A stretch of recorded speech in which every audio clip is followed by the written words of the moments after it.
Olá, eu sou Elisa, psicóloga na Clínica Qualidade de Vida. Eu sou a Nayara, também psicóloga na Clínica Qualidade de Vida. E eu sou o Douglas, e hoje estamos aqui para falar sobre um tema polêmico, mas totalmente necessário também. É um tema muito recorrente na minha clínica, eu acho que por isso eu escolhi trazer ele para a gente conversar. É um tema onde eu demando mais trabalho em relação a isso, que é sobre traição. E aí, durante o meu apanhado, né, de todas as informações que eu tenho a respeito do tema, eu confesso que eu fiquei surpreso com muitas coisas que eu fui encontrando e que eu fui tomando dimensão, né? Quando eu fui olhar, né, para um espectro diferente. Mas estamos aqui para falar sobre o tema. Então, estamos começando mais um episódio de Pode Ser com Qualidade.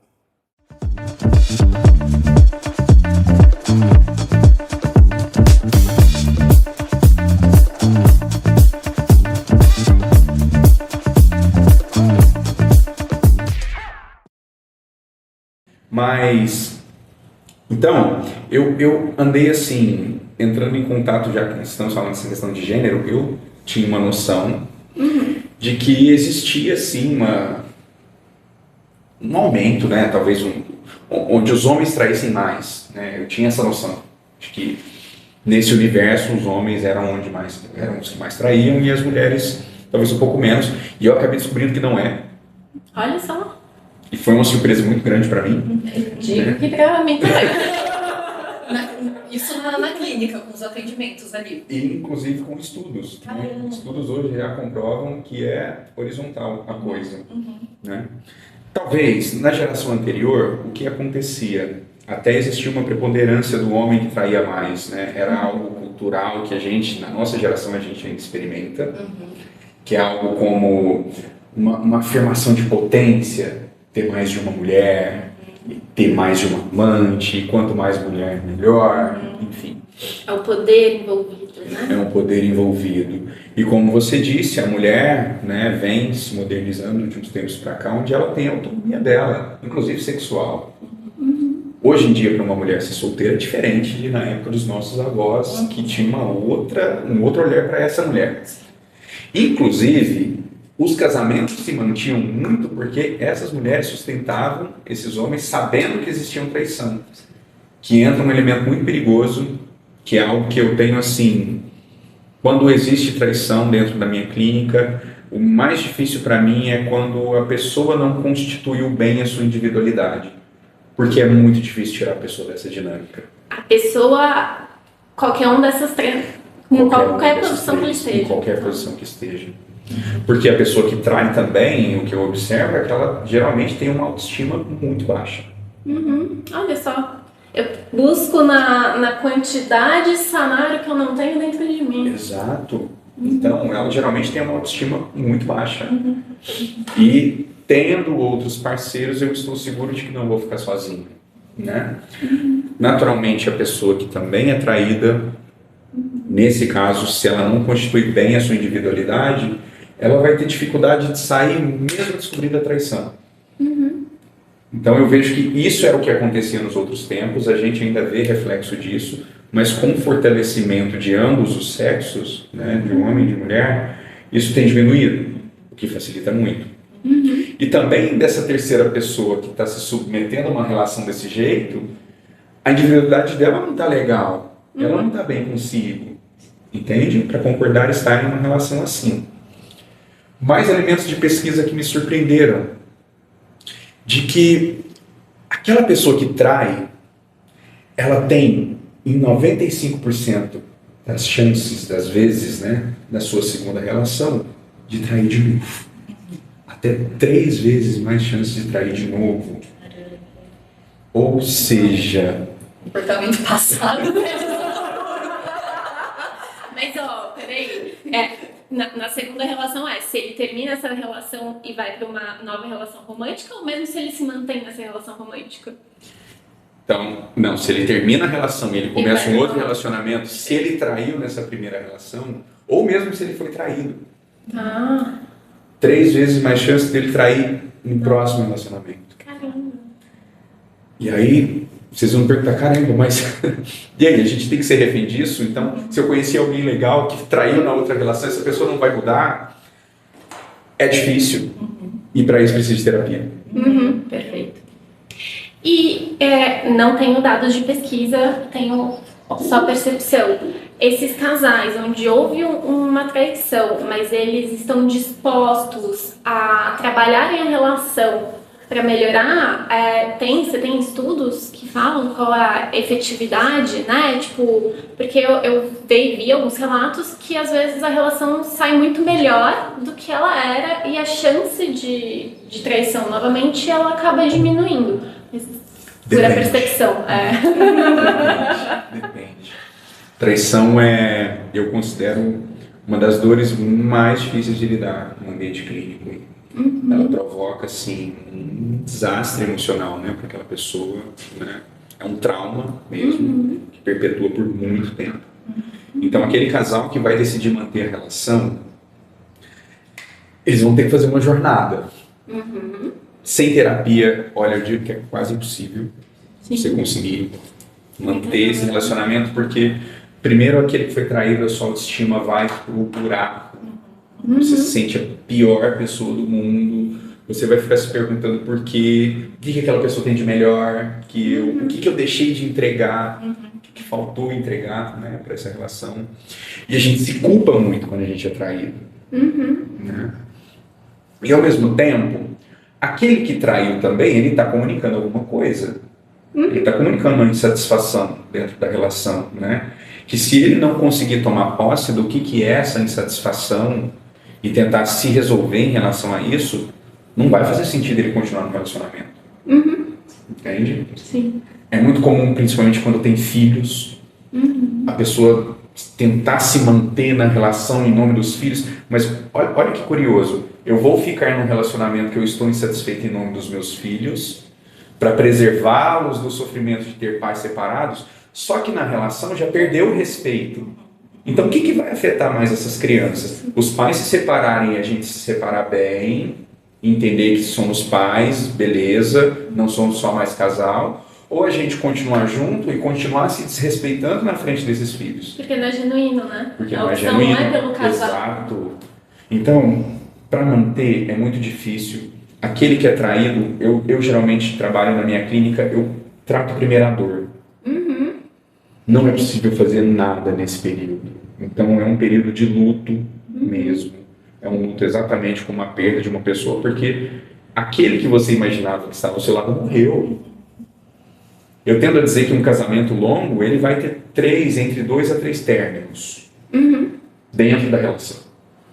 Então aquele relacionamento morreu. Tudo aquilo, toda aquela referência que você tinha na relação se desfez.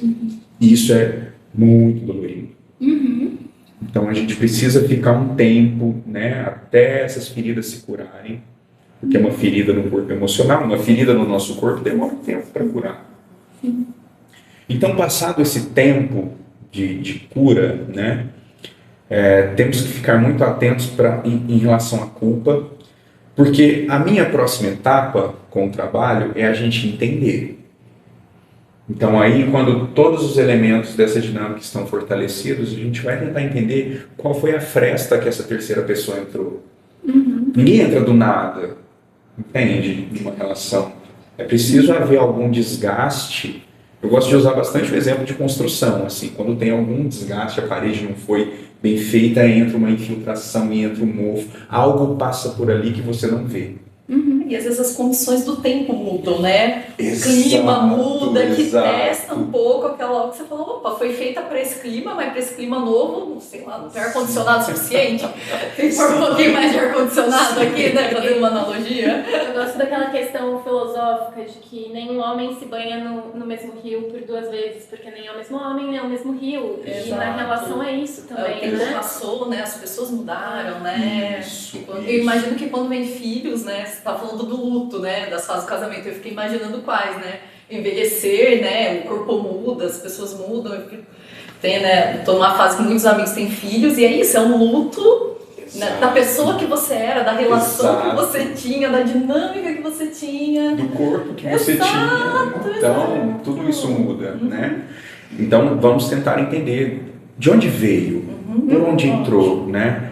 Aí volta lá um pouco no começo da nossa conversa de como é que era na sua família de origem, se teve episódio de traição, ou se alguém foi traído e sustentou a relação, que é muito comum também.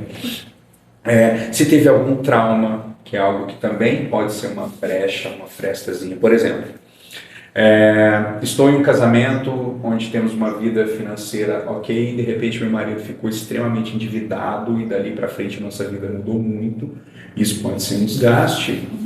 A perda de alguém, a perda de um filho que eu não superei e não consigo, e nosso casamento esfriou, nos distanciamos, isso pode ser um desgaste. Então, vamos tentar entender de onde veio esse terceiro para a gente fechar essa porta.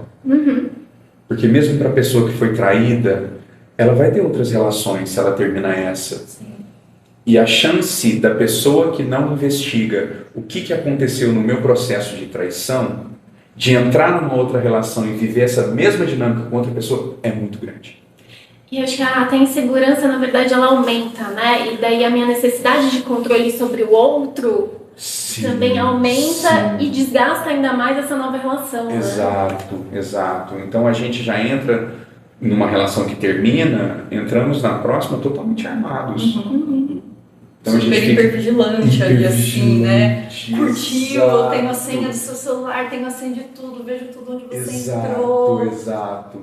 Então, tanto para começar uma nova relação, quanto para se manter na relação daquela pessoa que te traiu, você vai precisar de terapia. Manter a relação quando há traição, lembra que eu falei lá no começo que existem diferenças entre infidelidade e traição? Aconteceu uma vez. Então, no trabalho, uma festa do trabalho, fui sozinho, bebia, beijei alguém. Ou alguém do trabalho que todo final de semana eu saio.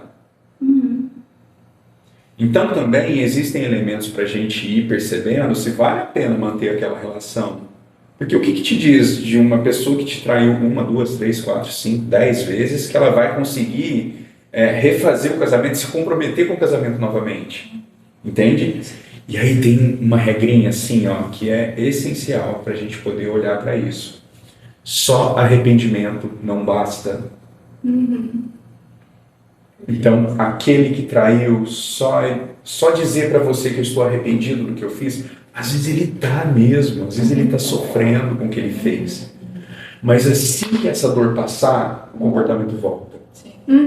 Porque ele não identificou o que o levou a isso. Exato. Porque vai faltando outras coisas, né, que levam ele a trair. E acho que você foi falando muito, muito bacana, assim, né, Doug, que eu acho que é importante a gente destacar, né, aqui no podcast.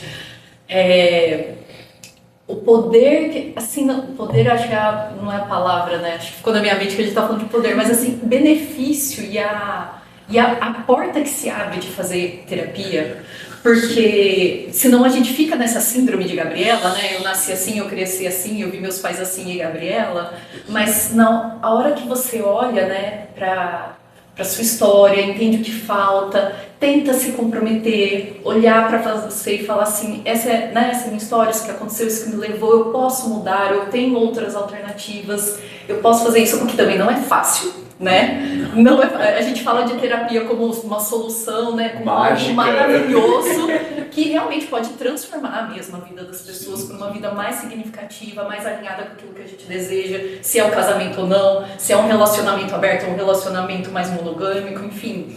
Mas que também não é um processo fácil de olhar, mas que é maravilhoso, né, nesse sentido, né, de te dar essas alternativas, porque senão a gente vai repetindo as histórias e a gente ouve muito isso, né? Ah, eu sempre pego cara, eu só gosto de cara que não presta, eu só gosto de não sei o que, não.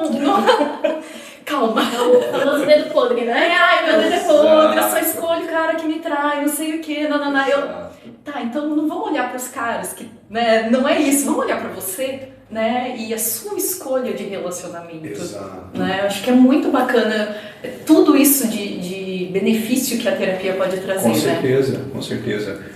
Tanto para quem trai quanto para quem foi traído, tanto para quem é a terceira pessoa nessa dinâmica, ela vai precisar de processo de terapia, porque ela corre um risco muito grande de não ser feliz nas suas relações, de nunca mais acreditar que um relacionamento pode trazer felicidade, que ela pode confiar de novo, né? Mas como eu disse, é um trabalho assim, de longo prazo, devagarzinho. E é muito importante falar isso, porque às vezes algumas pessoas chegam querendo passe de soluções milagrosas, né? Do dia pra noite. Não será. É um trabalho, mas que vale muito. Vale muito a pena, mas que a pessoa tem que estar disponível, né? Exato. Então, por exemplo, aquele que trai, uma das primeiras regras que eu coloco é que você tem que se afastar 100% da pessoa. Senão não tem como a gente fazer trabalho nenhum enquanto você tiver vínculo. É como um vício. É como um vício. Muitas vezes é como um vício. E aquela pessoa que foi traída também, em algum momento, ela vai precisar abandonar essa história. Ela vai precisar se libertar dessa história, mas no tempo certo. Lembra que eu falei que tem um período de dor que a gente tem que respeitar? Então, primeiro a gente respeita esse período. Tanto que eu tenho um ritual que eu faço na clínica com casais que é muito bom. Quando eu percebo que esse período de dor ali já foi trabalhado, que eles já estão conseguindo olhar um pouquinho mais para si, para sua responsabilidade, é importante dizer isso, é responsabilidade não culpa, dentro do processo, eu proponho uma dinâmica que se chama caixa de perguntas. É muito comum aquela pessoa que foi traída ficar com 1 milhão de perguntas na cabeça. Quem é essa mulher, ou quem é esse cara, onde você conheceu, onde vocês iam, o que vocês fizeram, o que ela tem de melhor, o que ele tem de melhor que eu, quando foi a primeira vez, quantas vezes vocês se viam, aonde que, enfim. Se a pessoa não se liberta disso, ela fica com ruminação mental, e aquilo fica ruminando, e a relação não segue. Então eu proponho para que nesse momento de transição da dor, para vamos entender a essência dessa história aqui, aquela pessoa que foi traída, ela vai fazer uma lista de perguntas, uma caixinha de perguntas, com todas as perguntas que você gostaria de fazer para quem te traiu. Todas. E aquele que traiu, claro, vai se comprometer a respondê-las. Nos encontramos... Uou! Você tem que estar muito bem neste processo. Exato. Por isso tem que ter o timing. O psicólogo sabe mediar, gente, não faça isso em casa. Não recomendamos sozinho. Não façam crianças. Então, nessa próxima sessão, onde aquele que foi traído seleciona todas as perguntas, as mais profundas que quiser fazer, o outro vai se comprometer a responder. E na sessão seguinte, vamos fazer, né, lá a entrevista, onde a pessoa vai responder tudo com uma condição. Nunca mais voltaremos a esse assunto. Perfeito. Porque aí eu encerro, né? Encerro. Respondo tudo. E deixo essa história também, porque se aquele que foi traído continuar segurando essa história por muito tempo, a vida dele não acontece. Mesmo que ela continue na relação ou não. Perfeito. Mas precisa entender o timing. E esse período de dor que você falou, você tem mais ou menos... Porque o processo de luto mesmo, né? Ele é em torno de 1 ano. Sim. Esse período de dor tem estudos dizendo mais ou menos quanto tempo? Em média 6 meses, estando dentro de um processo terapêutico, até 3 meses ali a gente consegue fazer um trabalho legal. Então... Mas não estando em processo terapêutico, eu conheço pacientes que estavam há muitos anos. Né? Porque isso que vocês trouxeram, eu gosto de simplificar um pouco, porque hoje em dia a gente, com toda essa velocidade do mundo moderno, a gente quer passe de mágica, né? Então, ainda mais com a internet, questão de marketing, então assim, faça esse curso e você, né? E a questão de processo terapêutico, ele não chama processo à toa. Então, todo processo ele tem um começo, um meio e um fim. Né? E ele tem um tempo de duração e eu tenho as minhas entregas. Exato. Né? Então, assim, eu tenho os meus momentos de entrega para eu saber em que ponto isso daqui virou. Exato. Né? Então, esse é o seu marco dentro do processo terapêutico de que passamos de fase, Exato. Né? Então, por isso que é importante. E acho que não que ele deixe de existir 100%, né? Oscila um pouco, né? Sim. Uma hora a gente tá melhor e uma hora volta um pouco, mas Exato. a gente tem espaço ali na terapia Temos espaço. lidar com aquilo, sentir aquilo e que ajuda a devagar, né? A vida ir amplificando e esse luto aí diminuindo, assim, né? Eu sempre falo que é sofrer da maneira certa. Então a gente vai sofrer com direcionamento, né? O processo do luto é o que a gente precisa sofrer, a gente precisa viver aquilo. Se a gente não viver agora, a gente vai vivendo isso as prestações, né? Ou vai depositando isso nas próximas pessoas que chegarem pra gente. Sim. Aí vem com juros, né? Vem com uma bola de neve, O endividamento. os boletos emocional chega, gente. Os boletos emocional chega. Chega para todo mundo, né? Então, é um processo de sofrer para todo mundo, para os três elementos. Não vamos nos esquecer dos três elementos. Exato, sim. Todos esses precisam sofrer e se despedir, conseguir se despedir bem dessa história. Mas como você disse, o sofrimento vai voltar lá na frente. Não significa que eu perdoei a pessoa, que isso não vai voltar para mim de vez em quando. Eu não vou olhar uma foto e vou lembrar de uma viagem e vou sofrer, não vou passar num lugar e vou sofrer, ou até mesmo não vou ver a outra pessoa e vou sofrer. Eu posso estar assim, muito bem. Então eu tenho pacientes que estão há alguns anos muito bem, passaram por um processo muito dolorido de separação, contrição. Douglas, 2 anos que isso aconteceu, fui num lugar X, vi a pessoa, parece que voltou tudo de novo por um instante. E aí é muito importante a pessoa vir para a terapia para a gente dizer que tá tudo bem, é assim mesmo, faz parte. Eu gosto de entender que o processo de terapia não é que a gente se cura e nunca mais vai sentir isso. Sim. Mas a gente desenvolve ferramentas para lidar com isso e que isso dure menos tempo com a gente. Sim, Né? sim. Então a gente consegue, a gente se fortalece, na verdade, né? Então, Nossa vida prossiga mesmo com essa dor, É. né? Sim, Mesmo sim. com esse elemento, que ele cause menos danos do que Sim. ele poderia, né, Sim, trazer. sim. Bom, então se eu pudesse deixar uma dica, gente, quem passou por isso, e se você conhece alguém que passa por isso, que está numa situação assim, que não consegue superar, faça terapia. Vamos pro bate-bola de final? Vamos? Bora! Então a gente vai falar uma palavra e daí você fala o que vem na sua mente, combinado? Sim, de bate-pronto. Bate pronto. Como foi esse podcast? Bora lá. Qualidade. Qualidade. Acho que cuidado. Vida, Harmonia. Pessoas. Universos. paixão, Fogo. Pode ser? Pode ser sem sofrimento. Perfeito. perfeito.